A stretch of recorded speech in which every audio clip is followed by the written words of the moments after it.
Hoje eu vim aqui reagir a um vídeo da pastora Sara Shiva, que ela esteve num podcast e perguntaram para ela o que ela achava sobre aquele caso daquele pastor, né, Tiago Alicerce, que houve um escândalo na vida dele há pouco tempo sobre um caso de adultério. E ela deu ali a opinião dela dentro da Bíblia e eu achei muito certeira, muito pertinente.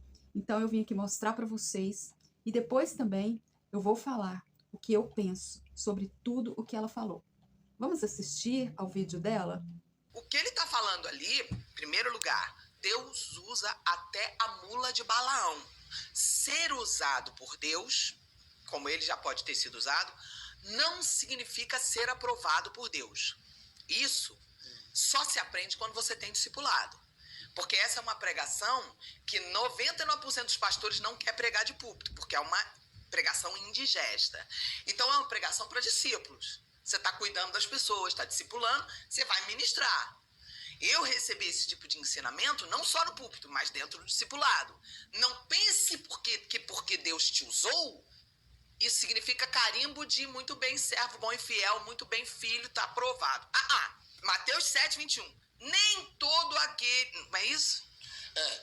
Nem todo o que me diz, Senhor, Senhor. Pausa. Nem todo aquele... Não fecha. Que me chama de Senhor, Senhor, entrará na eternidade. No reino dos céus. Quem é que chama ele de Senhor? A palavra Senhor tem um significado. Significa dono, meu dono. Quem é que chama ele? Meu dono. Na hora da oração. Você tem que dizer para Jesus que ele é seu dono? Você dizer para Deus, você é meu dono, você manda em mim. Nem todo aquele que diz que eu sou o dono dele, nem todo aquele que me chama de Senhor, que me diz meu dono, entrar no reino dos céus. Não está falando de ímpio, nem de incrédulo, está falando de crente. Jesus está dizendo, em outras palavras, nem todo crente entrará no reino dos céus. Então ele está quebrando tudo, é grau master. Nem todo que me diz Senhor, Senhor entrará no reino dos céus, ou seja, nem todo crente. Mas entrará quem, ele diz? Fará a vontade do meu Pai. Aquele que fizer a vontade do meu Pai, esse entrará. Ou seja, eu sou crente, mas só faço o que eu quero, pode ser barrado. Eu sou crente, mas não consigo negar a mim mesmo para fazer a vontade de Deus, poderá ser barrado. Qual é a coisa mais importante de toda a Bíblia, de toda a vida cristã? Se a gente pudesse resumir em uma única frase, seria essa: fazer a vontade de Deus. Acabou. Eu preciso disso, preciso daquilo. Faz a vontade de Deus, está englobando tudo que você tem que fazer. A vontade de Deus é boa, perfeita e agradável. Tem que fazer a vontade de Deus. Aí ele continua, verso 24, não é isso? 22. Entre nós, muitos naquele dia... Muitos quem? Ímpios, incrédulos? Naquele dia, a expressão que significa o dia do grande julgamento. O dia que o CPF vai passar no telão do céu, de cada um. O dia que a gente chegar diante dele para ser julgado. Muitos no grande dia, naquele grande dia, muitos crentes. Como é que você sabe? Olha o que ele vai mostrar. Muitos naquele dia vão me dizer. Primeiro, de me dizer, Senhor, Senhor, porventura.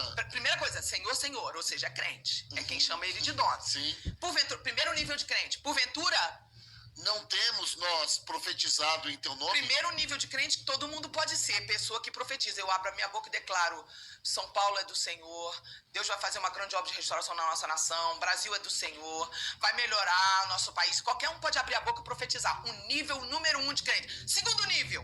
E em teu nome não expelimos demônios? Eu não vou expulsar demônio em seu nome. Ele está dizendo, muitos no grande dia, o dia do julgamento, vão chegar lá na hora da porta, lá do julgamento, vão dizer assim: Senhor, mas lá na terra eu profetizava em nome de Jesus, em teu nome. Segundo nível, Senhor, eu expulsava demônios em teu nome. Em nome de Jesus eu fui usado para expulsar demônio. Terceiro nível agora. Terceiro nível. E em teu nome não fizemos muitos milagres? Ou maravilhas, em outra tradução. Senhor, eu orei, paralítico andou. Eu orei, cego enxergou. Eu fui usado para o morto ressuscitar. E aí Jesus vai dar a pior resposta que existe. Eu lhe direi explicitamente. Abertamente, explicitamente, na cara, sem filtro. Nunca vos te conheci. Nunca te conheci. Apartai-vos de mim. Sai de perto de mim. Os que praticais a iniquidade. Aqueles que pecam e nunca se arrependem. Pecado de iniquidade é o pecado que não tem nunca arrependimento. Ele acostumou, ele está acomodado, virou pecado de estimação. Então, ser usado por Deus não significa aprovação de Deus. A primeira coisa que você tem que entender é quando você vê Deus usa a mula, Deus usa qualquer um. Ser usado não significa ser aprovado. Vamos parar, lideranças, de exaltar quem é usado. Vamos parar de colocar o ser usado como prêmio. Ser usado não é o prêmio. O prêmio é a aprovação de Deus. Que é por isso que tem líderes com depressão, porque não tem a paz. Porque a paz é um sintoma da aprovação. É por isso que tem líderes infelizes, porque não tem a plenitude da felicidade, que é um sintoma da aprovação. Não, mas é tremendamente usado, mas não está vivendo a plenitude? É tremendamente usado, mas o lar está um inferno? É tremendamente usado, o casamento está destruído? É sintoma de que é usado sem ser aprovado. A aprovação, ela não tem a ver com ser usado. Pode ser que uma pessoa esteja sendo usada e também esteja sendo aprovado? Pode. Mas lembre-se lá de Jeremias 17, a árvore tem uma raiz que mesmo quando vem a seca e ela está ressecada, a raiz está viva.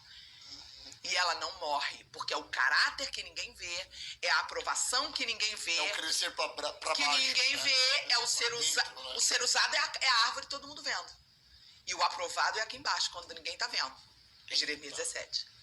Então, o problema que a gente está enfrentando hoje é que o evangelho que a gente está vendo é um evangelho que líderes despreparados, que foram levantados como líderes sem estarem preparados, neófitos, novos convertidos, levantados líderes, estão gerando igrejas completamente imaturas. Estão gerando uma teologia imatura. Estão gerando uma teologia egocêntrica, humanista, onde o ser humano é o centro. Viu? Deus te usou, parabéns, Deus te usou grandes coisas. Deus usa qualquer um, meu bem. Usou a mula, não vai usar você e eu? A mula! Mula não tem salvação. Mula! O povo se embesta, se deslumbra porque foi usado. Tem líder que é tão ignorante que ele fala, irmão, vai, que não tem nada igual ser usado por Deus. Meu filho, tem coisa, ser usado por Deus é a coisa mais básica. Não, meu bem, Deus usa quem Ele quer, na hora que Ele quer. Depois o Espírito Santo para de usar, a pessoa continua morta espiritualmente do jeito que a pessoa tiver. Deus usa quem Ele quiser, Deus usa uma pessoa como avatar.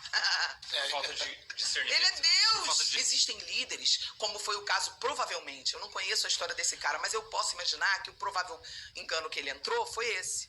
Provavelmente Satanás chegou no ouvido dele para mentir para ele assim, ó. Tá vendo? Você continua sendo usado na igreja. Tá vendo? Olha o sofisma. Tá vendo? Ó, se Deus ligasse para você estar em adultério, ele não te usaria. Essa é a argumentação de Satanás.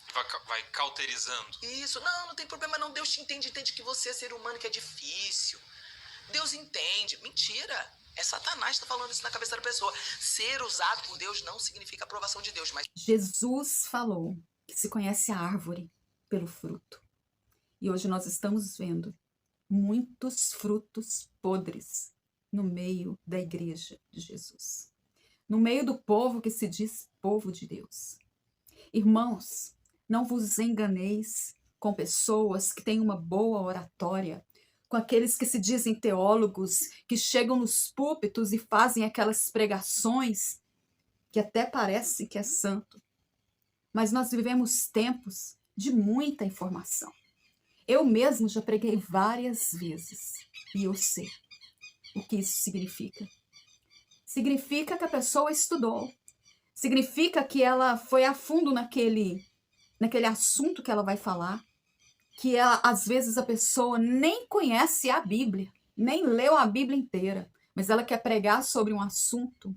Ela vê um vídeo, 2 vídeos na internet, faz um estudo rápido.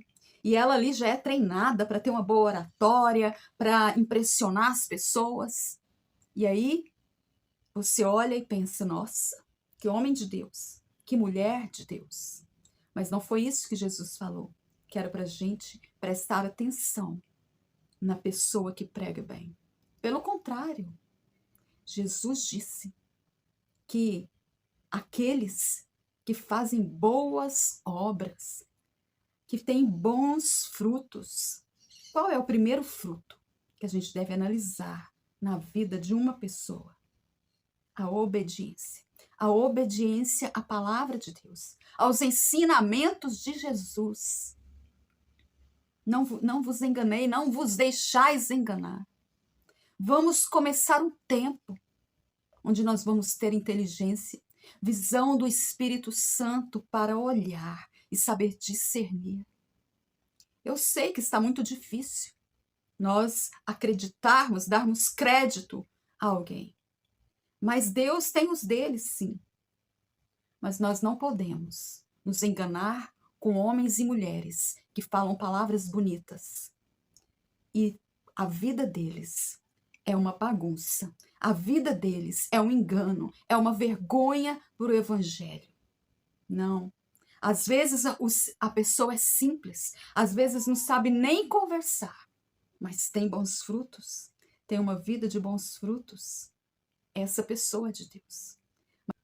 E esses homens de Deus, que se dizem de Deus, que vão para os púlpitos, fica entregando revelações, que às vezes eles já até pesquisaram a vida da pessoa na internet.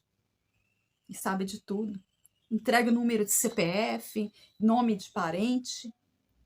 E daí? Entregar o número do meu CPF. O que isso vai mudar na minha vida? Não vai mudar nada para mim, eu não faço nem questão de ir nesse tipo de culto. De culto, porque isso não é cultuar a Deus. O que vai mudar na sua vida? E lotam as igrejas, as pessoas ficam correndo atrás desses tipos de profetas. O que vai transformar a sua vida? Uma pessoa falar o número do seu CPF, o número de alguém o nome de alguém da sua família. Sua vida não vai transformar nada. O que transforma é pregar a palavra de Deus. Que a Bíblia diz: conhecereis a verdade, e a verdade vos libertará. E a verdade é a palavra de Deus.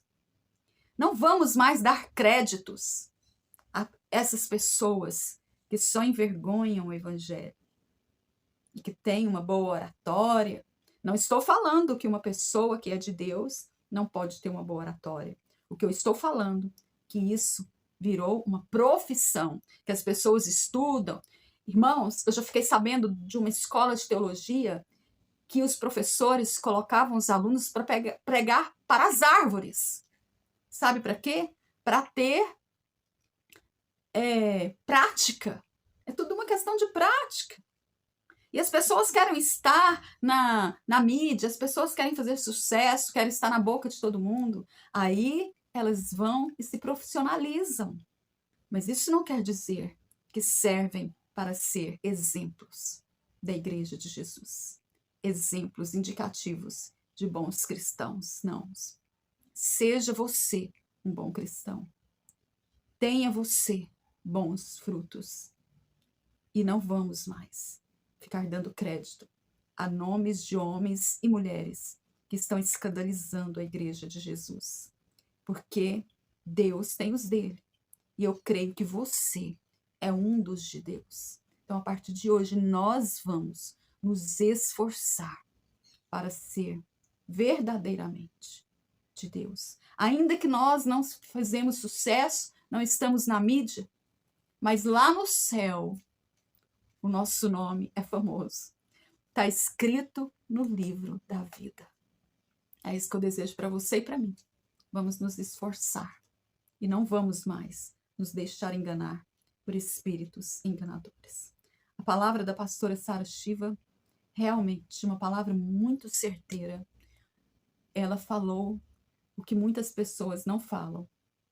E eu vim aqui mostrar esse vídeo para vocês, porque realmente me ensinou e eu creio que vai ensinar muitos daqueles que estão aqui assistindo. Amém? Que Deus te abençoe, que Ele te guarde, que Ele vai e volte com você por onde você for, em nome de Jesus.